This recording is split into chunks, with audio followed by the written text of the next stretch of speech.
Sir ఏముందని sir ఇక్కడికి వచ్చాము? కష్టాల్లో ఉన్న వాళ్ళందరూ, బాధల్లో ఉన్న వాళ్ళందరూ నన్ను వెతుక్కుంటూ రండి.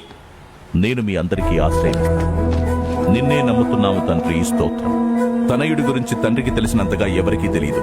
అలాగే తనయుడు ఎవరి మాటకైతే కట్టుబడాలనుకుంటాడో అతనికి తప్ప తనయుడి గురించి ఎవ్వరికీ తెలియదు.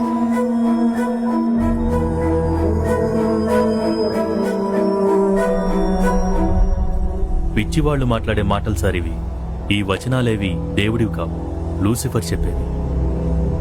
మతాలు, ప్రార్థనలు ఎన్నో రకాలుగా నిర్వచించబడ్డాయి. యుద్ధాలు, ఆక్రమణలు ధర్మం కాదు, అధర్మ మార్గాలు. నేను నీతిమంతుడిని